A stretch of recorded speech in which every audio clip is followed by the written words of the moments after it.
Hello guys, welcome back to channel Cuan Crypto. Jadi di video kali ini adalah kelanjutan dari video tutorial Binance pemula yang kemarin itu part 1, jadi ini yang part 2 ya. Bagi kalian yang belum nonton yang part 1, silahkan klik link yang di deskripsi ya, atau bisa juga kalian klik di bagian pojok kanan atas yang tulisan I. Kemudian sebelum kita lanjut ke videonya, aku mau ngasih tahu kalau aku itu punya channel Telegram VIP. Itu isinya signal harian, jadi akan dikasih tahu hari ini beli koin apa, beli di harga berapa, take profitnya nanti di harga berapa, supaya kalian itu bisa profit terus tiap hari. Terus selain signal koin gitu, channel Telegram aku itu juga ada market outlook, alias itu perkiraan pergerakan koin-koin kripto. Mereka itu bakal pump, bakal dump, naik atau turun gitu. Juga akan ada info-info terupdate mengenai dunia cryptocurrency. So, bagi kalian yang mau profit setiap hari, silakan join channel Telegram aku. Caranya adalah klik link Telegram yang ada di deskripsi video ini, oke? Jadi di bagian part 2 ini kita bakal mengcover gimana caranya menjual aset kalian itu ke bank lokal. Jadi udah kalian jual terus cairin ke bank kalian, misalnya Bank BCA, Mandiri, BNI, dan sebagainya. Gimana mau cairinnya? Bisa juga cairinnya itu ke Dana atau ke OVO.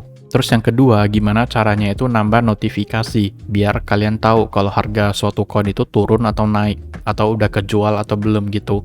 Kemudian yang bagian ketiga itu kita bakal belajar gimana caranya stop limit atau buy limit. Kemudian yang keempat, gimana cara memakai menu OCO. Kalian pasti bertanya, gimana caranya bang cairin dari Binance ini ke rekening kita, oke? Pertama kalian klik yang wallet, masuk ke spot, wallet spot, terus kalian ini yang USDT ini kan kalian kirimkan dulu ke P2P. Caranya itu gimana? Caranya klik transfer yang ini, di bagian atas from, pilih spot, di bagian bawah yang to-nya ini pilih P2P, P2P wallet, oke?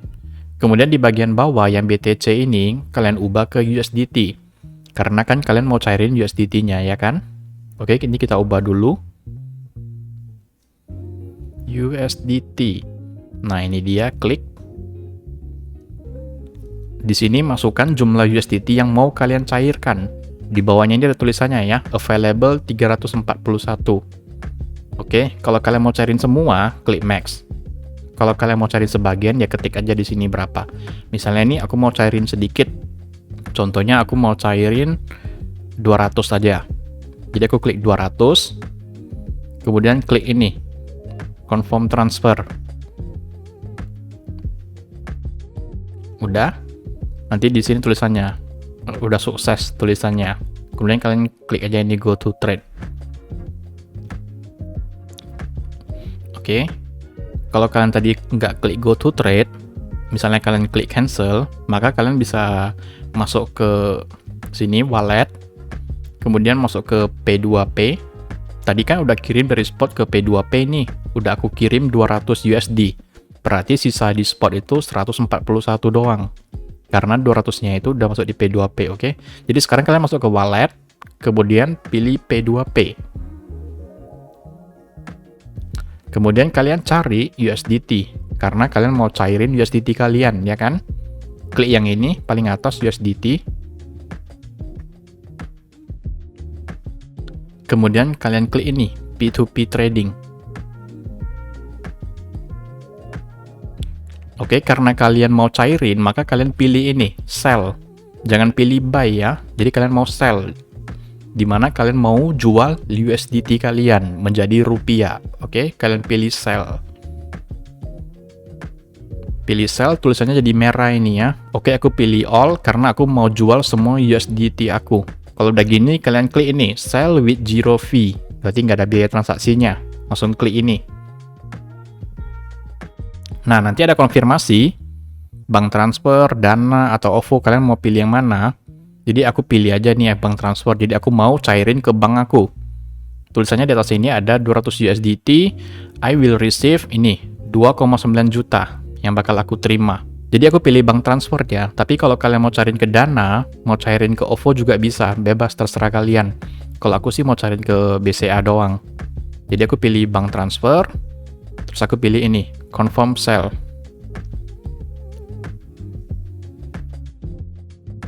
Nah, kalau udah gini, kalian tinggal tunggu uangnya masuk aja. Ini time limitnya di atas kalian. Biasanya sih sekitar 3 menit ya. Bisa lebih cepat juga. Jadi kalian tinggal tunggu aja 2989-nya udah masuk belum ke rekening kalian. Nah, di bagian atas kanan ini, pojok kanan atas, kalian bisa cek juga dengan sellernya. Seller P2P-nya. Nah, ini ada tulisannya dia. Ini nama sellernya, Leo L29. Jadi kita tinggal nunggu transferannya masuk ke rekening kita, oke? Nah, kalau tombol kuning ini udah nyala, payment receive, artinya si seller P2P-nya ini dia udah transfer ke kamu. Jadi kamu cek ke rekening kamu. Nah, udah masuk ya ini ya. 2982. Udah masuk ini. Oke, berarti udah mantap ya. Sekarang kita balik ke Binance. Karena udah masuk, maka kita klik yang ini, payment receive. Artinya kalian sudah terima. Kalau kalian nggak klik pun, nanti otomatis ke receive sendiri. Tapi lebih bagus klik aja, jadi biar dananya cair ke sellernya langsung. Nggak pakai lama, kasihan kan orang lagi berbisnis. Oke, kalau muncul peringatan gini, klik ini. I confirm, setuju, oke, klik confirm. Aku masukin aja, submit. Selesai deh. Sukses sudah. Jadi aku udah berhasil jual 200 USDT seharga 2,9 juta. Ya, sekitar 3 juta lah gitu ya. Jangan lupa di bawah ini ngasih rating ke sellernya, pilih positif karena dia transfernya cepet, fast respon. Positif. Oke, selesai deh. Kemudian kita lanjut ke bagian kedua, yaitu notifikasi. Jadi ada member yang di grup aku itu tanya, "Bang, kalau kita udah jual suatu koin, bisa tahu nggak sih itu koin udah kejual atau belum gitu, ada notifnya nggak sih?" Jawabannya nggak ada, tapi kalian bisa bikin notifikasi manual. Caranya gini, kalian masuk ke market, terus kalian pilih koin yang mau kalian beri notifikasi. Misalnya ini aku pilih BTC ya, contohnya aja BTC. Kemudian di bawah ini kalian ada tulisannya alert. Yang gambar lonceng kalian klik. Nah, awalnya itu kosong gini. Jadi kalian klik ini add alert, tambah notifikasi. Kemudian di bagian paling atas yang ini price rise above, kalian ubah. Jadi yang pertama ini price rises above, artinya beri notifikasi jika harga koin naik mencapai angka tertentu. Yang price drops to adalah sebaliknya, beri notifikasi jika harga koin jatuh ke angka tertentu. Lalu yang change is over, artinya beri notifikasi jika harga naik sekian persen dari harga sekarang. Misalnya nih harga BTC sekarang 53.000. Lalu kalian pengen dapat notif kalau harganya naik 10%, maka pakai yang ini. Kemudian change is under adalah kebalikannya. Beri notifikasi jika harga turun sekian persen dari patokan harga sekarang. Lanjut ke yang 24 hour change is over, itu adalah notifikasi jika harga mengalami kenaikan sekian persen dalam 24 jam terakhir. Jadi ruang lingkupnya itu lebih kecil, lebih sempit. Yang terakhir, 24 hour change is down adalah notifikasi jika harga turun sekian persen dalam 24 jam terakhir. Jadi sebagai contoh kita ambil aja ini price rise above.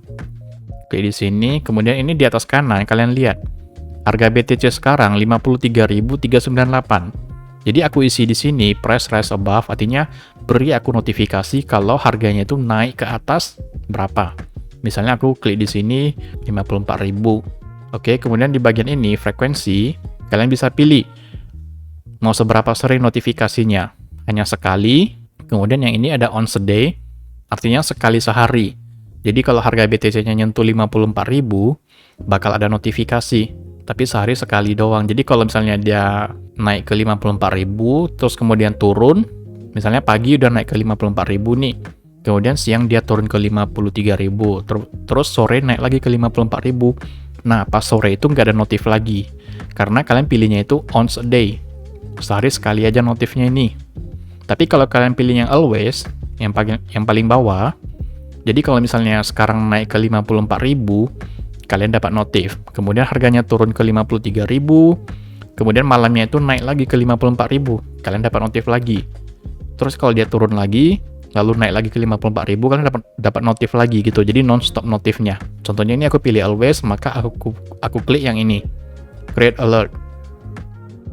Nah, udah deh. Jadi nanti kalau harga BTC-nya naik ke 54.000, maka aku dapat notif. Terus gimana hubungannya dengan yang kalian jual, yang jual limit atau sell limit? Oke, misalnya nih, aku punya koin CTK, mau aku jual misalnya. Oke, aku klik sell. Di bagian sini aku pilih limit ya. Opsi jualnya aku pilih limit. Kemudian aku mau jual CTK aku di harga 3. Gitu. Kan harga sekarang 2,5 nih. Aku mau jual di harga 3. Amount aku mau jual semua CTK aku. Aku ada 37 keping CTK. Jadi aku mau jual semua, aku klik yang 100% ini. Oke, ini total USD yang aku dapat. 112. Jadi aku klik aja sell CTK. Oke, klik confirm kalau udah cocok. Nah, muncul ini di bagian bawah ini, open order. Kemudian, aku balik lagi ke CTK candle-nya. Kalian klik yang ini, yang di samping gambar dolar. Kan ada gambar candle nih, kalian klik untuk balik ke candle-nya si CTK. Jadi, kalian klik alert. Nah, kalian masukin manual, pilih yang price rise above.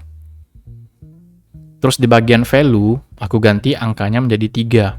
Karena kan tadi aku jual CTK-nya itu di harga 3. Kemudian frekuensinya aku ubah menjadi only once, sekali aja.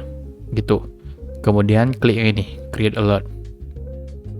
Nah, nanti kalau ketika harga CTK-nya udah sampai ke 3 USD, kan orderan aku tuh langsung terpenuhi tuh, langsung kejual. Terus nanti ada notif juga dari Binance. CTK udah nyentuh harga 3 dolar nih gitu. Jadi kalian tahu, oh, udah kejual nih orderan aku. Oke, sekarang kita bakal belajar mengenai stop limit. Sebagai contoh kita ambil ini, si BTC. Oke, kemudian kalau kalian mau buy, stop limit di buy, kalian klik yang ini ya, buy. Terus di bagian limit, kalian ubah menjadi stop limit. Oke, jadi di bagian atas ini, stop ini adalah harga yang men-trigger terciptanya itu orderan. Sedangkan limit adalah berapa limit harga yang mau kalian beri. Kemudian amount ini berapa BTC kalian mau beli. Atau bisa juga kalian pilih 100. Kalau kalian mau pakai semua USD kalian. Contohnya ini aku ada 141 USDT. Aku mau pakai semua, jadi aku klik 100 gitu. Jadi kalian pasti tanya, bang apa itu stop? Apa itu limit? Jadi gini penjelasannya. Biasanya menu stop limit ini dipakai oleh orang-orang yang udah tahu mengenai support dan resisten. Contohnya ini, ketika harga BTC 53.000, kita cek dulu ya support dan resistennya. Misalnya nih BTC, udah aku bikinkan Fibonacci-nya ya, jadi aku udah tahu di mana support dan resistennya. Jadi sekarang harga BTC itu 53.000. Kemudian support yang paling dekat dia itu adalah 51.200. Kemudian support yang di bawahnya lagi itu 48.000. Nah, cara pakai stop limit gimana? Jadi aku bakal set harga triggernya itu 51.000, kemudian buy-nya itu, limit buy-nya itu di 48.000. Artinya, karena aku tahu ketika harga BTC turun ke 51.000, dia itu pasti bakal jatuh ke ini, support yang kedua, yang 48.000. Contohnya ini, kemarin ini. Lihat ini, BTC kan turun nih. Dia tembus dari yang ini, zona ungu, 51.000, dia itu turun sampai sini, 48.000. Jadi kalian bisa pasang trigger harganya di 51.000, tapi buy-nya itu di 48.000 gitu. Karena kalian yakin kalau si BTC udah tembus 51.000, dia itu bakal longsor terus. Longsor sampai mana? Longsor sampai 48.000. Makanya kalian bikin buy limitnya itu di 48.000 gitu. Jadi harga triggernya 51.000, tapi belinya itu di 48.000. Jadi teknik ini lebih berguna jika kalian udah mengerti apa itu support dan resisten. Jadi kalian tahu harga suatu kripto itu kalau udah turun sampai di angka sekian, kalian bisa belinya di mana gitu. Oke, kita balik ke Binance. Jadi aku yakin si BTC stop limitnya ini aku taruh 51.000 berarti ya. Kemudian buy limit ini 48.000.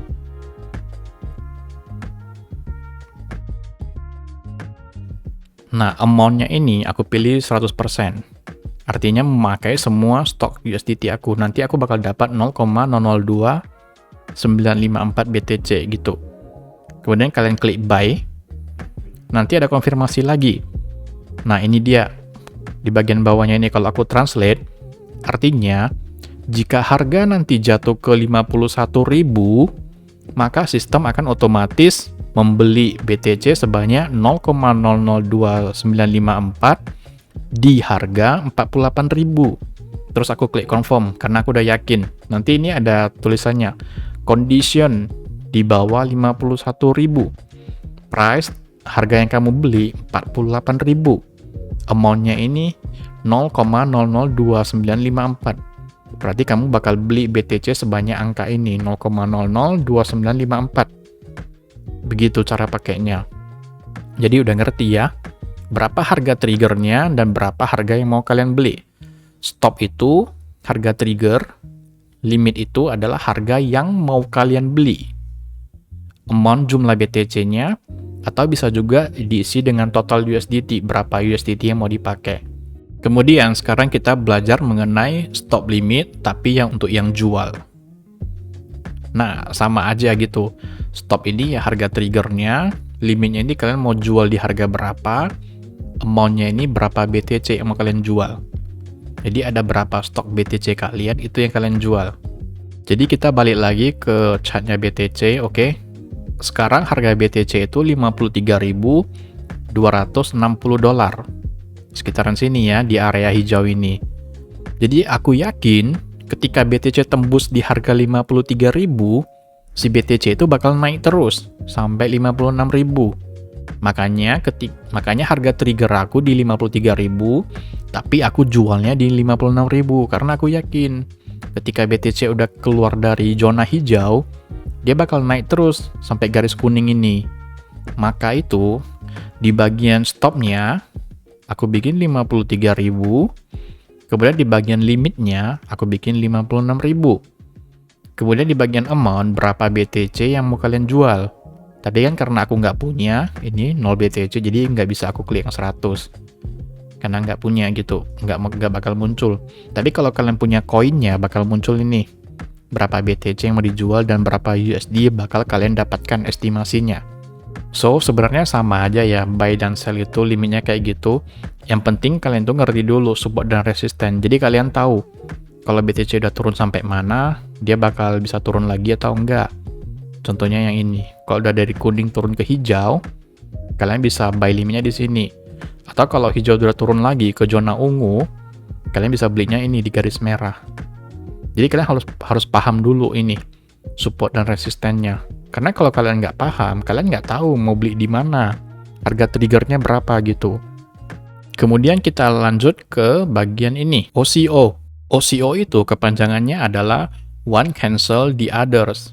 Artinya, kalian bakal bikin 2 order, di mana jika salah satu order udah terpenuhi, maka yang lainnya itu tercancel. Oke, kita balik lagi ke chart BTC. Misalnya gini perumpamaannya, harga BTC kan sekarang 53.000 nih. Kemudian aku mau take profit di harga 56.000. Tapi aku juga nggak mau rugi. Misalnya BTC besok lusa jatuh, kembali ke 48.000, aku nggak mau rugi banyak. Jadi kalau misalnya di BTC udah turun sampai 51.000, aku mau langsung jual aja gitu. Nah, caranya gimana? Caranya kalian pakai OCO. Jadi OCO ini dia bakal bikin 2 harga. Yang pertama limit, ini adalah harga buat kalian take profit. Contohnya kayak kasus BTC ini, aku mau take profit di harga ini, garis kuning 56.000. Maka aku isikan 56.000 di sini. Kemudian di bagian bawah ini stop limit, yaitu harga cut loss kalian. Jadi aku itu nggak mau rugi. Kalau sampai BTC jatuh di harga 51.000, ya udah jual aja langsung. Jangan sampai BTC itu turun sampai 48.000 begitu. Jadi di sini di bagian stop limitnya ini bisa aku isikan dengan harga yang aku mau, yaitu 51.000. Harga triggernya kayak yang tadi ya, yang stop limit ya. Dan ini jualnya di harga 51.000 juga. Amount BTC semuanya 100%. Oke, kita ulang lagi ya. 56.000 ini adalah harga kalian take profit. 51.000 ini adalah harga bawah. Harga kalian mau cut loss. Jadi kalau aku klik sell BTC, nanti bakal ada 2 open order di bawah ini. Yang satu itu order take profit 56.000. Yang satu itu adalah stop limitnya 51.000 gitu. Nanti ketika harga BTC nyentuh 56.000, maka otomatis orderan aku yang take profit yang 56.000 itu otomatis terpenuhi. Berarti aku udah take profit. Jadi BTC aku itu bakal udah terjual gitu di harga 56.000. Nah, orderan yang di bawah ini yang jual di harga 51.000, maka itu otomatis ke cancel. Kenapa? Karena aku udah take profit. Makanya disebutnya OCO, one cancel the others. Kalau satu terpenuhi, yang lain ke cancel. Kemudian sebaliknya, jika harga BTC turun ke 51.000, otomatis BTC aku terjual. Terjualnya di harga 51.000 juga. Nah, orderan aku yang take profit di harga 56.000 itu otomatis ke cancel. Kenapa? Karena udah kejual BTC aku di bagian bawahnya. Karena udah kena batas bawah. Makanya sudah ke cancel yang ini, yang bagian take profitnya 56.000. Jadi keunggulan OCO, kalian bisa pasang dua harga. Yaitu harga atas untuk take profit, misalnya 56.000 dan harga bawah 51.000 misalnya, itu sebagai angka cut loss-nya. Karena kalau kalian sibuk dan nggak mantau grafik, bisa aja tiba-tiba BTC ini sore turun sampai 48.000. Kalau kalian nggak pasang harga stop loss-nya, maka makin banyak kerugian kalian. Dimana ketika kalian beli di harga 53.000 turun ke 48.000 kan lumayan ya, sekitar 10% gitu. Kalian rugi banyak, tapi kalau kalian pasang harga cut loss-nya 51.000, maka itu kalian ruginya cuma dikit, yaitu cuma rugi sekitaran 4%. Itulah gunanya OCO. Jadi ada batas atas, ada batas bawah gitu. Ada harga take profit, ada harga cut loss-nya. Jadi kesimpulannya sekali lagi aku kasih tahu, OCO dan stop limit ini berguna kalau kalian udah paham cara baca candle. Jadi kalian udah ngerti di mana letak support dan di mana letak resisten suatu grafik. Jadi kalian bisa pasang harga sesuai dengan angka resistennya dan angka supportnya gitu. Kalau kalian belum paham, ya udah jangan dipakai. Karena mungkin terlalu ribet buat kalian. Pakainya yang limit dan market aja. Sekian dulu untuk video kali ini. Semoga berguna bagi kalian. Jika ada pertanyaan, boleh langsung komen di bawah. Nanti aku bantu jawab semampunya, oke? Kemudian jangan lupa kalau kalian mau join channel Telegram aku dan mau profit setiap hari, mau cuan terus, silakan chat aku ya. Link Telegramnya ada di deskripsi di bawah. Jangan lupa di subscribe, like video ini kalau bermanfaat, dan juga share ke teman-teman kalian. See you on the next video guys. Bye-bye.